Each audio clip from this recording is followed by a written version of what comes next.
Só um minuto que a tecnologia me traiu aqui. Por isso que a gente não deve confiar na tecnologia, mas em Deus, né?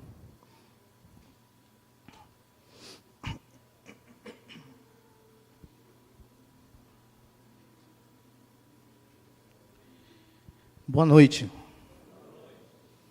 É um prazer continuarmos a 12ª Conferência de Jovens da Igreja Batista Manancial, com esse tema muito importante, como nós vimos ontem. Fé na era secular. E antes da gente iniciar o conteúdo em si, eu quero fazer uma recapitulação. Eu espero ser breve nessa recapitulação, mas é algo que nós precisamos rever para poder aprender melhor o que aprenderemos hoje, no conteúdo de hoje, ok? Nós vimos que nós precisávamos entender os termos. E ontem nós nos ocupamos nisso. O que significa fé? E a parte da fé foi algo bem rápido, porque nós já estamos mais acostumados a lidarmos com isso, ok? Então, nós definimos fé como um conjunto de crença a ser defendida, um padrão ético a ser praticado, um estilo de vida que deve ser vivido. Mais precisamente, nós falamos sobre um padrão de crença e comportamentos deixado por Jesus Cristo e apóstolos de acordo com a palavra de Deus. É viver a piedade do Evangelho. Quantas vezes já nós lemos sobre piedade nas Escrituras, principalmente nas cartas pastorais, e vemos lá um estilo de vida decorrente, consequente do Evangelho na vida da pessoa. Então, quando nós falamos sobre fé, nosso foco está na vivência, no comportamento, ok? Agora, o que nós aprendemos sobre o secularismo, o que é secular? Nós vimos que essa palavra tomou significados distintos, dependendo da área em que se aborda o termo secular. Muitos hoje, eu acho que podemos dizer até que na maioria, falam sobre secularismo em um aspecto ou um contexto social. Eles querem falar sobre um processo de diminuição da influência da religião na vida. Só que nós estamos focados, não no significado sociológico, mesmo que envolva em parte. Nós queremos entender o que está na raiz de secular, o ponto central do que significa era secular. Então, uma era secular é aquela em que toda a ênfase recai sobre o século, sobre o aqui e agora, sem que haja qualquer concepção daquilo que é eterno. Ou seja, quando se vive o aqui e agora, sem pensar, sem ter como base para o seu comportamento, para as suas atividades, a eternidade, o que é transcendente.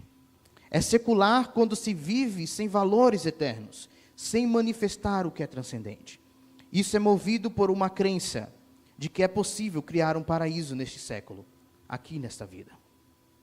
Então nós vimos que ser secular é muito mais do que valorizar a vida cotidiana, porque nós fomos chamados para valorizarmos, de certa forma, a vida comum. Viver para a glória de Deus, o que temos de viver na vida comum, isso é valorizá-la. Fazer da melhor forma possível. Então, secular envolve acreditar que nós podemos criar um reino aqui nesta terra, um paraíso aqui. Nós vimos também um pouco do progresso da secularização na história. A partir do mundo greco-romano, que divinizava a natureza e o transcendente, estava diretamente ligado com a vida comum, porque os deuses estavam associados às forças da natureza. Surgiu depois a fé cristã, que afirmava que Deus não pode ser confundido com a natureza. Logo, inicia-se um processo de dessacralização da natureza, quando se retira o divino da natureza, e assim começa uma secularização natural. Ou seja, quando eu digo natural, é que os cristãos intencionalmente não quiseram fazer isso. Mas naturalmente, por causa da religiosidade da época, houve uma secularização, ou pelo menos que podemos chamar o início de uma secularização. E tem-se ao mesmo tempo que emerge a fé judaico-cristã, a influência grega, que afirmava que o mundo material era inferior e passou-se a uma antipatia com as coisas da vida terrena. E isso perdurou, de certa forma, por toda a Idade Média, até o escolasticismo. Mas foi a reforma que veio trazer uma nova revolução, uma revalorização da vida ordinária. Lutero, por exemplo, abandona o celibato, casa-se com uma ex-freira, afirma que o trabalho de um sapateiro é tão digno quanto de um pastor. E os reformadores caminham nessa ideia de que viver a vida terrena tem seu valor, se feito para a glória de Deus. Como a gente viu, nem tudo são flores. Só que na mesma época da reforma, por causa do renascimento, há um ideal crescendo. O ideal de que o divino não se preocupa com o humano. Logo, já que o divino não se preocupa com o humano, já que o transcendente não tem nada a ver com o que é imanente, com as coisas da terra, devemos viver em busca dos prazeres e felicidade. E esse seria o sentido da vida. Construir um paraíso terreno. Assim se dá o mundo secular que temos hoje. Já que a existência de Deus começa a ser questionada, o racionalismo cresce e cada vez menos as pessoas acreditam e se preocupam com o transcendente, com o que vai além do aqui e agora. Muito obrigado. Então nós temos o que nós vivemos hoje em dia. O que está na raiz, inclusive, de problemas que nós vamos ver hoje, da pós-modernidade. Nós também trouxemos a realidade do secularismo para o Brasil. E vimos que aqui no Brasil está no seu ápice por causa dessas estatísticas. O número de igrejas cresceu. Aí alguns podem dizer amém. De 100 igrejas em 1960 para 109.560 igrejas em 2019. Um dado, isso inscrito na Receita Federal, né? Mas ao mesmo tempo, a porcentagem de pessoas no Brasil sem religião foi de 0,5% em 1960 para 14% em 2022. E de jovens entre 16 e 24 anos, já ultrapassou o número de evangélicos e católicos, com mais de 30% se declarando sem religião. Sem religião. Ao mesmo tempo que cresce o evangelicalismo, podemos dizer assim, as igrejas evangélicas, cresce também o número de pessoas que se dizem sem religião. Há uma confusão. Quando a gente elimina o transcendente, quando a gente elimina a eternidade do aqui e agora, causa-se confusão. Causa-se confusão. E nós concluímos vendo o que Paulo diz em 1 Timóteo 6, 11 a 19. Para nós tomarmos posse da eternidade. E que não é só possível, como esperado, vivemos no presente século com valores eternos, quando focamos em seguir a justiça, a piedade, a fé, o amor, a perseverança e a mansidão. Quando combatemos o bom combate da fé, quando temos contentamento e não buscamos desenfreadamente os prazeres dessa vida. Ponto de partida, então, para vivermos nossa fé na era secular, é lembrarmos que mesmo que seja futuro, a plenitude da eternidade com Deus, no aqui e agora, precisamos manifestar o eterno por meio do que vivemos, por meio do que fazemos. Nós somos chamados a isso. Hoje, nós focaremos nas consequências do secularismo para a sociedade e para o cristianismo. A gente pincelou um pouco ontem algumas consequências, inclusive essa confusão é uma consequência. Mas as consequências que nós veremos hoje está mais ligada à pós-modernidade. O que chamamos de pós-modernidade? O que é isso? Mas antes da gente entrar no que significa pós-modernidade, eu queria lhe perguntar, você já fez ou se deparou com alguém que mentiu e para sustentar tal mentira, teve que contar outra e cada vez mais se afundava na mentira? Já aconteceu isso com você? Já presenciou isso, sendo você fazendo? Tudo bem, você está arrependido? Eu espero. Ou seja, outra pessoa fazendo? É o famoso, uma mentira leva a outra. Parece até que tem estudo científico para provar que o cérebro é tendencioso a continuar mentindo após de começar.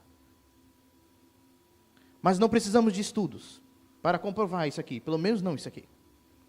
Pelo senso comum, pela experiência, confirmamos essa verdade. Uma mentira leva a outra. E ao pensarmos sobre uma teoria falsa, ou ideologia que não condiz com a realidade, também podemos concluir que uma teoria falsa leva a outra teoria falsa, e o fim é desastroso. Desastroso. Não preciso ir muito longe. Dentro da própria teologia, temos os desdobramentos da teologia liberal. Entre tantas outras que eram falsas e progrediram para o absurdo. A teologia liberal pareceu no começo, de certa forma, inofensiva. Mas depois estavam negando a inspiração das Escrituras. Estavam tirando literalmente o sobrenatural das palavras de Deus, da revelação. Com o secularismo, meus irmãos, é igual. Uma perspectiva de enxergar e viver este século, que nega a realidade eterna e transcendente, que acha ser possível construir um paraíso terreno no presente século, só poderia caminhar para as inúmeras ideologias absurdas, sem sentido, que contradizem a si mesmas e rejeitam a verdade sobre a existência. Eu quero contar as consequências do secularismo para a sociedade e para o cristianismo, principalmente agora para a sociedade, a partir de uma narrativa que eu criei. Eu poderia muito bem falar aqui em tópicos para vocês, mas eu acho que uma narrativa, pelo menos eu acho mais legal. Eu acho que a gente pode entrar na história e entender, de fato, o que é a pós-modernidade. Acompanhe comigo, então, o que nós temos de ideais na pós-modernidade, fruto do secularismo. Quando olhamos para a nossa sociedade, encontramos pessoas como o personagem aqui da narrativa chamado pós-moderno. Essa narrativa é sobre um pai chamado moderno, que teve um filho chamado pós-moderno. E, por favor, prestem muita atenção. Ok? Muita atenção. Acompanhe comigo na leitura. Ambos viviam na mesma casa e se relacionavam. Aliás, tinham ligação de sangue. Pós-moderno olhava seu pai e se inspirava nele. Via seu amor pelo conhecimento e sua busca pela verdade absoluta, e ele queria ser igual. Moderno entendia a realidade de forma unificada, onde as áreas da vida tinham uma ligação uma com outra e a história se juntava numa grande meta narrativa. Moderno buscava, acima de qualquer coisa, a verdade por meio do pensamento, sempre esperando na ciência uma resposta concreta e absoluta. Afinal, para Moderno existia algo que era transcendente e que ninguém poderia negar. A ideia de Deus e de coisas eternas ainda vagavam em meio ao pensamento de Moderno, mesmo que não com tanta vividez como em seu pai pré-moderno, mais conhecido como medieval. No entanto, pós-moderno começou a perceber uma mudança no semblante de seu pai, uma mudança de atitude e sua chama se esfriando por aquilo que tanto buscava. Moderno não estava conseguindo alcançar o que almejava. Logo, a frustração tomou conta tanto do pai quanto do filho. Uma guerra mundial começou, e todo aquele sentimento e atitude de inspiração contra o pai foram substituídos por desapego ao que o pai outrora buscou veementemente. Substituídos por novos amores. E uma nova forma de enxergar a realidade começou a tomar conta de pós-moderno. Ao passo que via seu pai definhando nas últimas esperanças que restavam. O sentido da vida já não era claro. E a perspectiva do transcendente já não estava presente. O pós-moderno não enxergava mais a realidade como absoluta. Ao ver no que o homem se transformou, ao idolatrar a ciência e a verdade, resultando em guerra, em destruição, o pós-moderno começou a enxergar a realidade como relativa. Ou seja, entendendo que as coisas, mesmo existindo de fato, só podiam ser conhecidas à medida que são experimentadas. Não dá para se conhecer as coisas como elas realmente são. A realidade é uma construção individual. É relativa a cada um, depende do contexto. A realidade não é mais guiada por algo que transcende o tempo e o mundo. Não. Essa visão já era defendida por pós-moderno, enquanto seu pai o via se enveredando por caminhos diferentes daquele que havia ensinado a seu filho. Ele começou a se preocupar quando ouviu o pós-moderno o contradizer ao afirmar: essa é a sua verdade, pai. A minha verdade é outra. Moderno percebeu que aquele desvio sobre a realidade levou seu filho a relativizar a verdade. E com isso, a busca da verdade passou a ser busca pelas verdades. Cada qual é responsável pela sua verdade. O diálogo entre moderno e pós-moderno gradativamente tomava forma de discussão, briga, atrito, conflitos em geral. E em um desses conflitos, pós-moderno falou que sairia de casa, porque a convivência tinha ficado impossível e não se sentia mais parte daquela família. E, portanto, faria parte de outra família. Moderno então lhe disse: meu filho, você faz parte dessa casa. Isso que é família, um pai, uma mãe e você, nosso filho.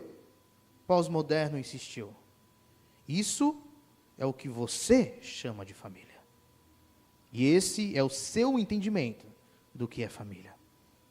Família é só um nome dado a um juntamento de pessoas sob uma determinada ligação.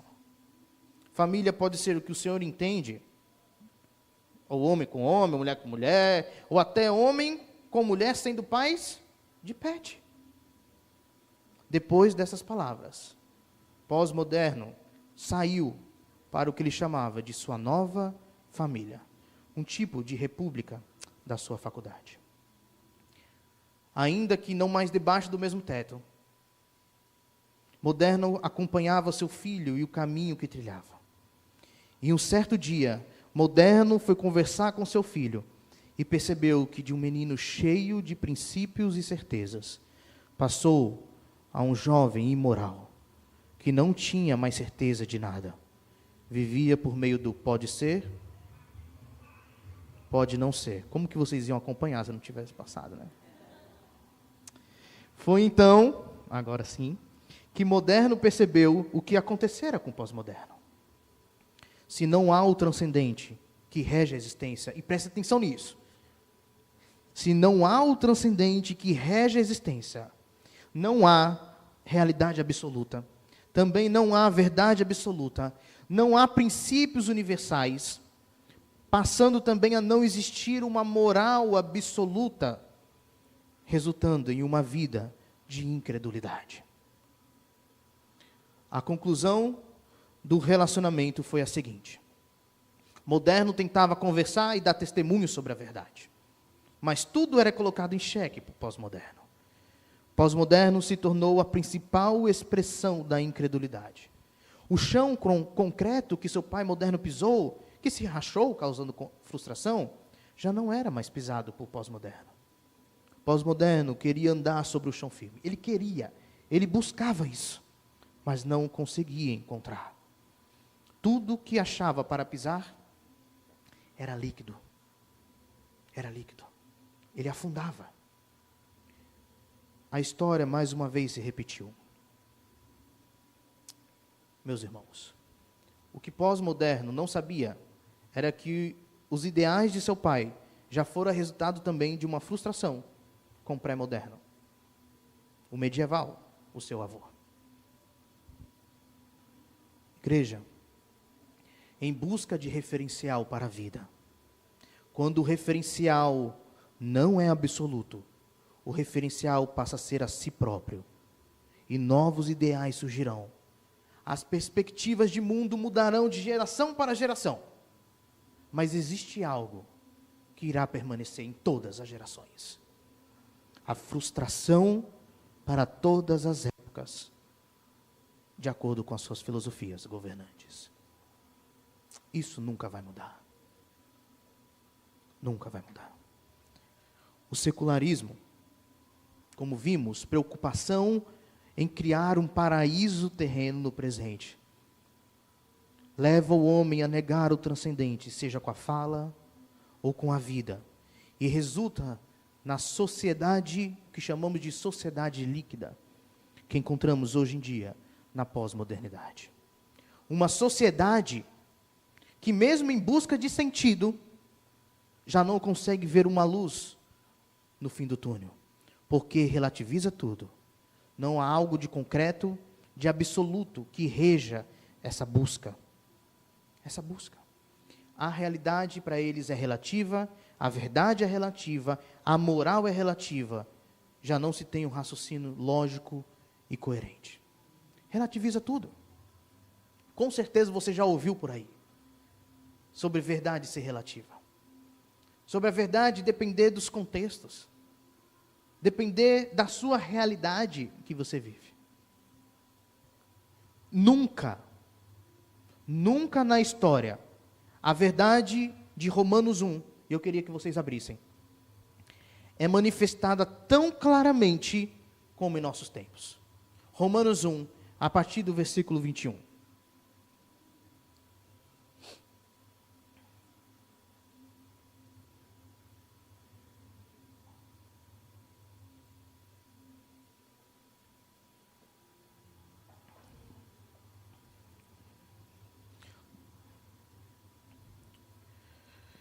A palavra do Senhor diz assim: porquanto, tendo conhecimento de Deus, não glorificaram como Deus, nem lhe deram graças.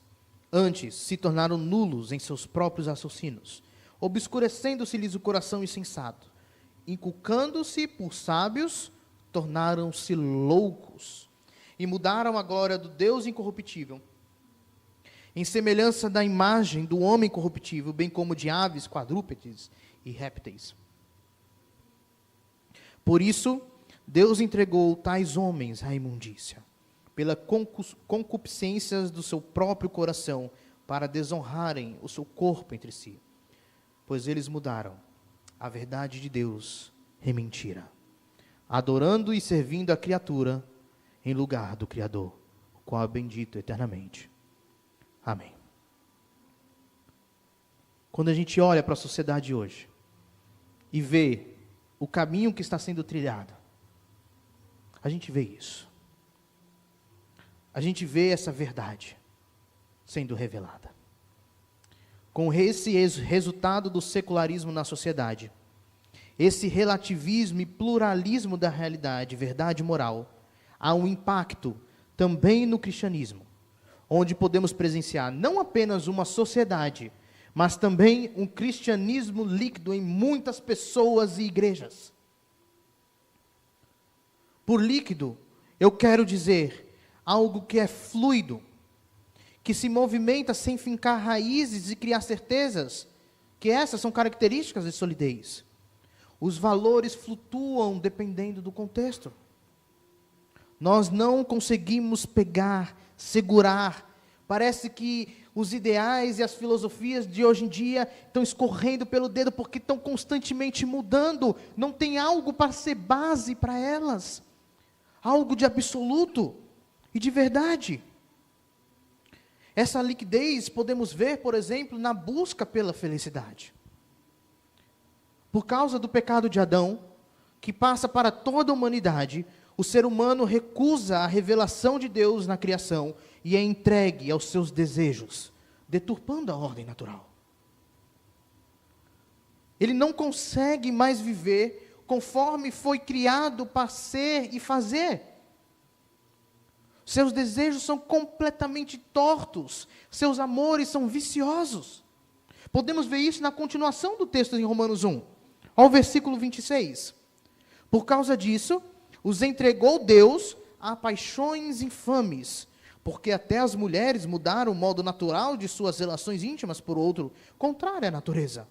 Semelhantemente, os homens também, deixando o contato natural da mulher, se inflamaram mutuamente em sua sensualidade, cometendo torpeza, homens com homens, e recebendo em si mesmos a merecida punição do seu erro. E essa parte agora é muito forte. E por haverem desprezado o conhecimento de Deus, o próprio Deus os entregou a uma disposição mental reprovável, para praticarem coisas inconvenientes, cheios de toda injustiça, malícia, avareza e maldade, possuídos de inveja, homicídio, contenda, dolo e malignidade, sendo difamadores, caluniadores, aborrecidos de Deus, insolentes, soberbos, presunçosos, e ele não vai ganhar de mim, inventores de males, desobedientes aos pais, insensatos, pérfidos, sem afeição natural e sem misericórdia. Ora, conhecendo eles a sentença de Deus, de que são passíveis de morte os que tais coisas praticam, não somente as fazem, mas também aprova os que assim procedem. É ou não é isso que nós vemos na sociedade hoje? As pessoas cometendo todos esses tipos de vícios, de atitudes, de comportamento, e não só isso, reprovando o que seria bom e aprovando atitudes parecidas com essas. Inculcando-se por sábios, tornaram-se loucos. Loucos. Logo, a felicidade passou a ser um anseio e o fim último dos seres humanos caídos. Esse é um marco do secularismo na sociedade líquida. A busca pelo prazer, pela felicidade, transformando-a no sentido da vida. Só que a felicidade não deveria ser confundida com o sentido da vida. Porque a felicidade não fora criada para ser um fim, para ser buscada como fim último. A felicidade foi criada como resultado de se viver o sentido real da vida. Mas o que vemos é uma busca desenfreada pela felicidade, pelo prazer, o que demonstra uma tentativa de construir o paraíso terreno, paraíso no presente. Igreja, é por esse motivo que estamos em um período de pós-verdade. As pessoas não estão interessadas, não estão preocupadas com os fatos. Para elas não importam, não se interessam por isso. O que é central agora? Como eu me sinto diante daquilo? Percebem o perigo? Não importa se é falso ou não. Se eu gostei, se aquilo me faz bem para mim, aquilo é a verdade. Se eu não gostar, não me sentir bem, mesmo que os fatos estejam ali para afirmar, eu vou continuar odiando, indo contra, postando, brigando, combatendo, fazendo qualquer tipo de conflito, porque não é do meu gosto. Mas nós somos chamados a amarmos a verdade. Não é à toa, hoje em dia, que os remédios mais consumidos em nossos dias são para tratamento de ansiedade. A pessoa tem tudo, mas ao mesmo tempo não tem nada. Porque se o prazer e a felicidade são buscados como o sentido da vida, nunca será o suficiente. Nunca. Após atingir o nível, passa para o próximo. E entra nesse ciclo vicioso. Isso reverbera para a fé. Onde temos muitas pessoas que são fãs de Jesus, mas não seguidoras. Muitas pessoas que são fãs de Jesus, mas não discípulos de Jesus. Temos muitos religiosos, mas não homens e mulheres de fé. Temos frequentadores de cultos e programações, mas não corações quebrantados e entregues a Deus. Muitas pessoas, às vezes, são legalistas, estão dentro da igreja, vivem, cobram dos outros comportamentos e regras específicas, mas não amam. Não amam. Nós devemos tomar cuidado. Você pode estar defendendo aquilo que sente ser a verdade, não o que de fato é.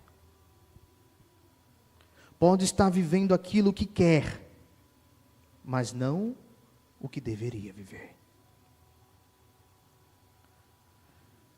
Eu quero ver com os irmãos 2 textos que mostram essa realidade já em meio à igreja daquele tempo. Mostram essa consequência, essas atitudes, como a gente viu em Romanos, mas outros 2 textos, que são os textos, as referências que iremos expor amanhã, pela manhã e à noite. Filipenses 3:17 primeiro, a 21.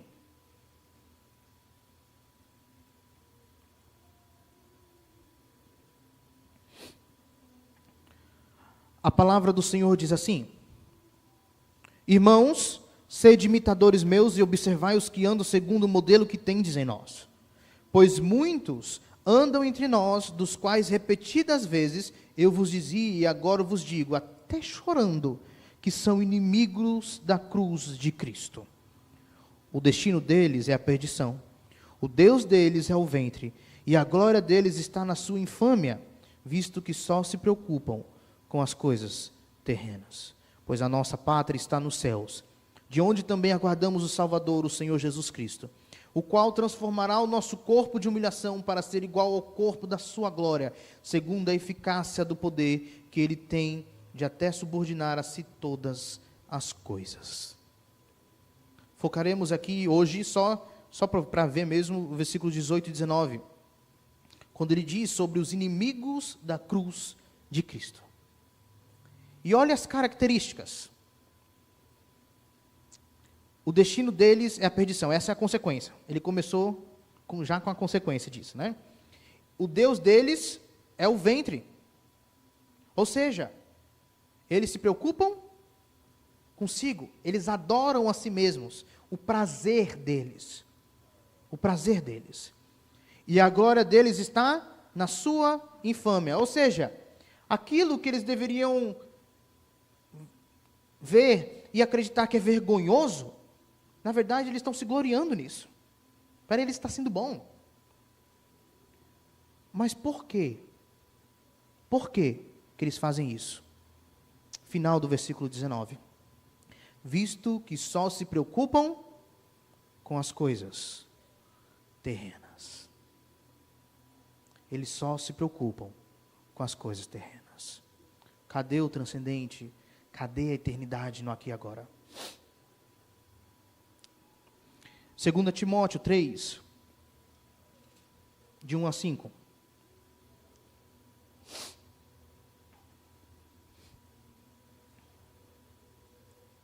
A palavra do Senhor diz: Sabe, porém, isto, nos últimos dias sobrevirão tempos difíceis, pois os homens serão egoístas, avarentos, jactanciosos, arrogantes, blasfemadores, desobedientes aos pais, ingratos, irreverentes, desafeiçoados, implacáveis, caluniadores, sem domínio de si, cruéis, inimigos do bem, traidores, atrevidos, enfatuados, mais amigos dos prazeres que amigos de Deus, tendo forma de piedade, negando-lhe, entretanto, o poder.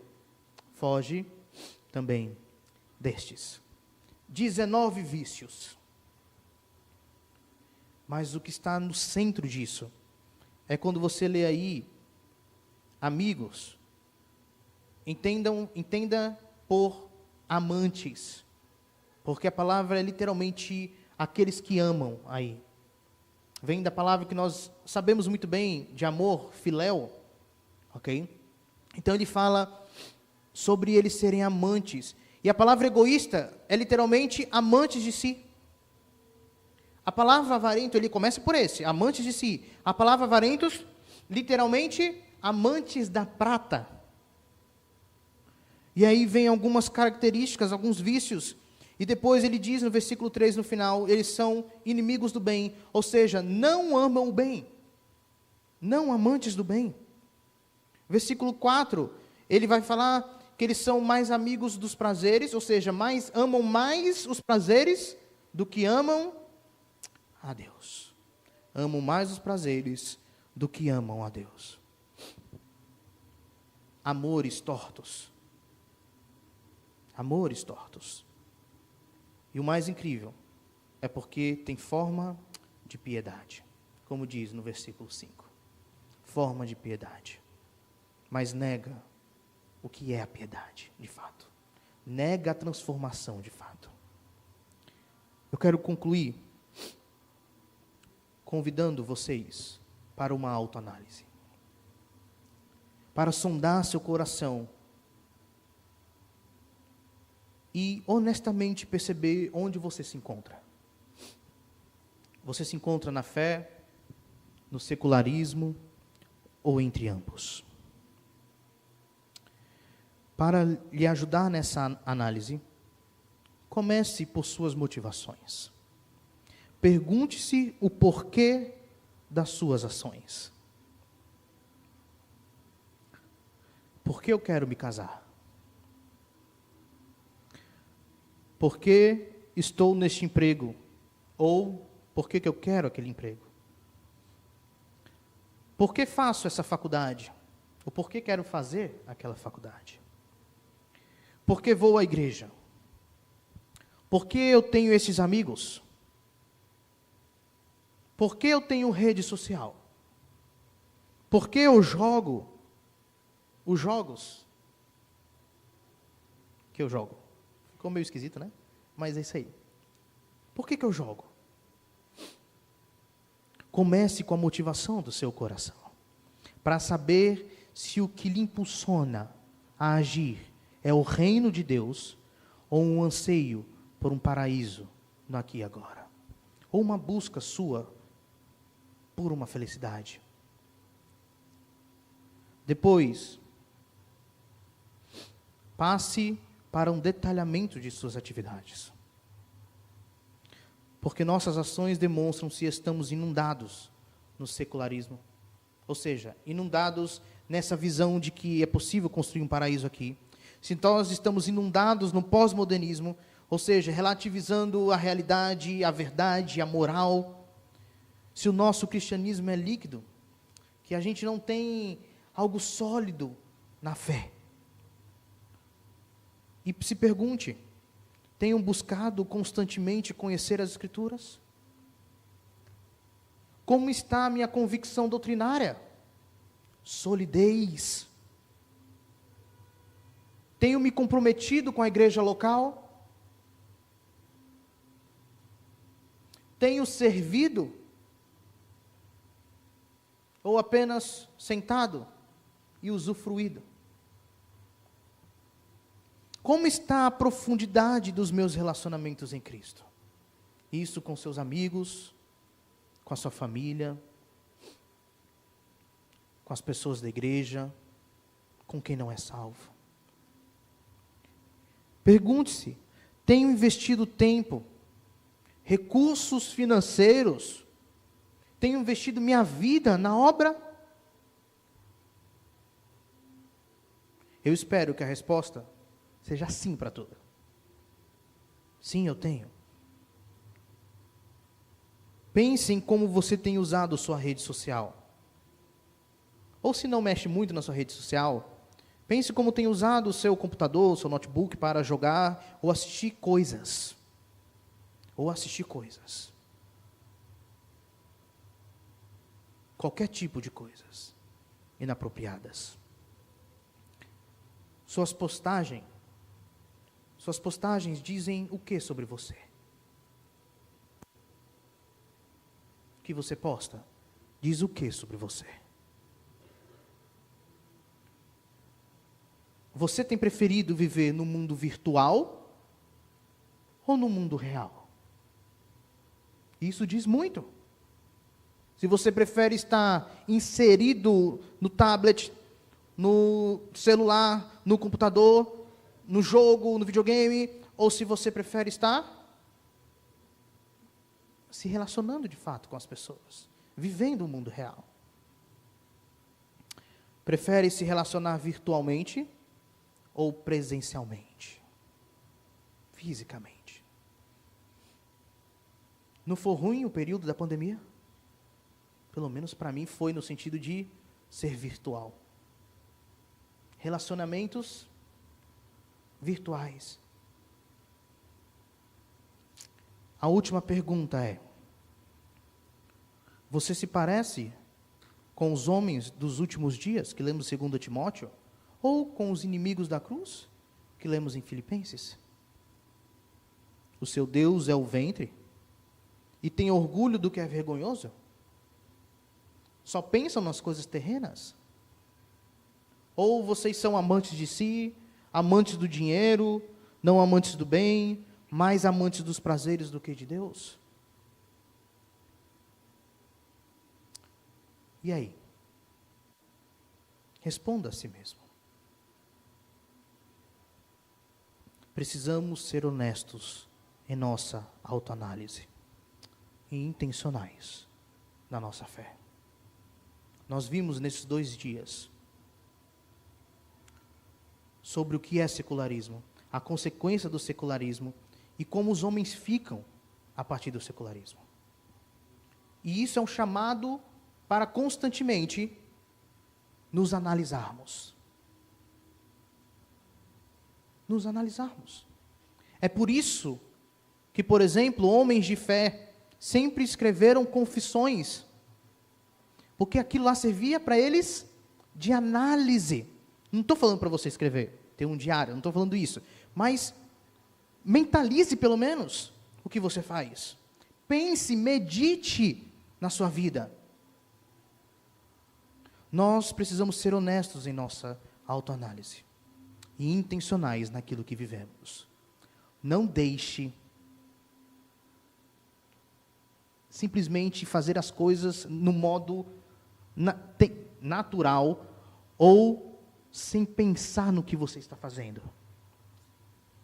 Nós somos chamados a pensarmos. Nós somos chamados a vivermos uma fé intencionalmente. E é isso que faz a diferença. E é isso que nós vamos ver amanhã de manhã e amanhã à noite. Como que a gente vive essa fé. De manhã nós veremos mais no aspecto individual. E à noite, como nós vivemos como igreja, como comunidade, a fé. Para combatermos e irmos contra essa ideia. Tudo que a gente aprendeu do secularismo ontem e hoje. Vamos orar. Senhor meu Deus, nós damos graças ao Senhor por Tua palavra, damos graças porque nós conseguimos aprender mais sobre a sociedade em que vivemos. Nós vimos as consequências do que é negar o Senhor, negar a transcendência, negar a eternidade. E nós não queremos cair nisso. Nós não queremos viver como se o eterno não existisse, como se o reino fosse algo para agora, tentando construir, com base nesta vida, um paraíso ou um reino terreno. Nós não queremos isso, Pai. Nos ajude a sermos honestos conosco, a pensarmos e fazermos essa autoanálise com honestidade, para averiguarmos se realmente estamos adorando ao Senhor com a nossa vida. Nós precisamos da ajuda, do auxílio do Teu Santo Espírito, para podermos viver intencionalmente a fé, que nós aprenderemos um pouco amanhã sobre isso. É no nome do Senhor Jesus que oramos e agradecemos. Amém.